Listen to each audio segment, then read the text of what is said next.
Where Prime Minister Imran Khan has dissolved all organisational bodies of his party Pakistan Tehreek-i-Insaf after it suffered an embarrassing defeat in the first phase of local government elections in Pakistan's Khyber Pakhtunkhwa province.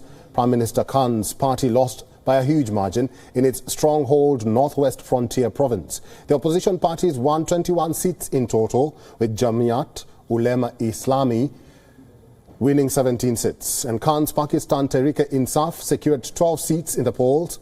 Meanwhile, Awami National Party and PMLN won 6 and 3 seats each. Expressing dissatisfaction over his party's performance, Khan dismissed all the party chief organisers in an attempt to recover from the humiliating defeat. PTI has now formed a 21-member committee that comprises of senior leaders of the party. The body has been assigned the task of formulating a new party constitution. The committee has further devised a two-level mechanism for awarding tickets to the candidates. In the first level, the committee will select the candidate who will contest the election.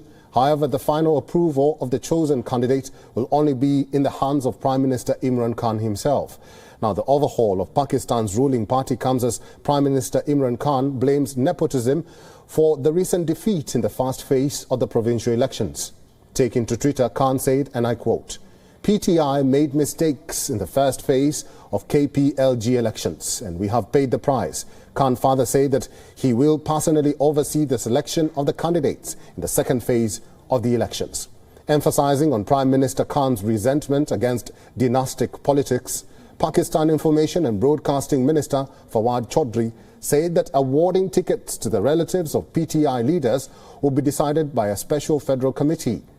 Now, amidst frivolous reasoning over its defeat, what Prime Minister Imran Khan and his party failed to see is that it wasn't solely the wrong candidate that led to the party's failure in the local polls, but inflation, soaring prices of goods and high unemployment triggered the major setback for Imran Khan's party and further dwindled his popularity amongst the voters.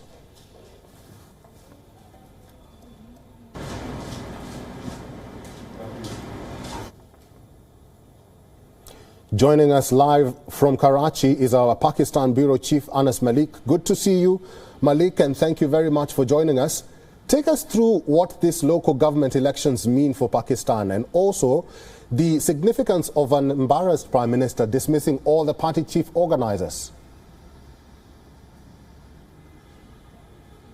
Well, Eric, the significance it holds a greater significance in Pakistan's electoral system or grassroots politics because this basically sets the tone going up to the national assemblies or paving a ground for the member parliaments as well. Those who clinch the local bodies or are usually they're the same parties who end up winning seats in the National Assembly and in the Provincial Assembly as well. That is where the legislation is done. So it is significant. That is the first part of your question. The second part of your question, Eric, is with regards to the significance. Well, it is embarrassing for the Pakistani Prime Minister's ruling party because PTI's home ground has been Khyber Pakhtunkhwa. In the 2013 elections, that's when the party rose to power as well. They almost clinched all of the seats. It was almost a clean sweep. Even now, it's in power in Khyber Pakhtunkhwa. So the northern side of Pakistan is relatively considered to be hardline Imran Khan a fan base or a support as well. And in at that very place, at that grassroots level, Imran Khan's party and himself losing that ground, losing that touch within the general public, that is certainly alarm bells, and that is the reason the Prime Minister himself has now A, accepted defeat, B, stepped in to overlook the matters. But the pertinent question now here is raised is that does PTI not have any other single leader to oversee this process, the reason which the Prime Minister has to intervene himself? Eric? Malik, critics argue that the defeat is a sign of PTI's dwindling popularity, even as voters struggle with a waning economy. What impact will these local government elections have on the national elections slated for 2023? Well, it can be a test case for Imran Khan and his party. Impact immediately not known, neither it can be predicted, because, as I said, this is grassroots level politics, the politics of streets and roads and areas. That is the reason these local bodies elections are held, so people get to decide who will address their problems, those grassroots problems, including sewerage, including water issues, including electricity issues, and so on and so forth. It's a long list. So predicting the 2023 elections based on these elections of the local bodies, well, it can be seen as a test case, but the predictions cannot be done. That is number one. Number two, the other bigger problem that Imran Khan would have to go on and face is with regards to which candidates to field.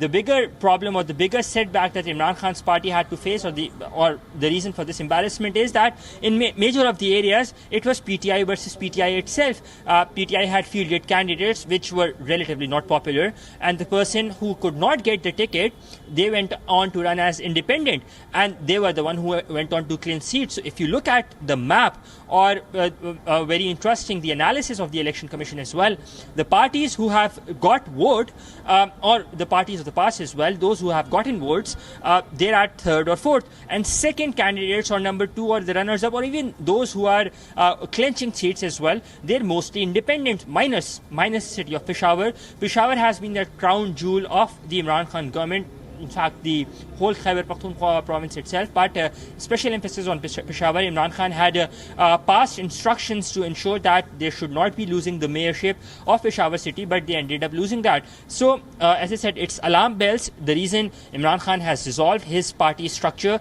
he's appointed new personnel as well in a bid to revive his party. They still have another 2 years, probably less than that, until the elections are held here in Pakistan. This was the first phase. They vow to do better in the second phase. So all eyes would be on the second phase as and when it happens. Eric? Anas Malik, thank you very much for your insights and for talking to us today. WION is now available in your country. Download the app now and get all the news on the move.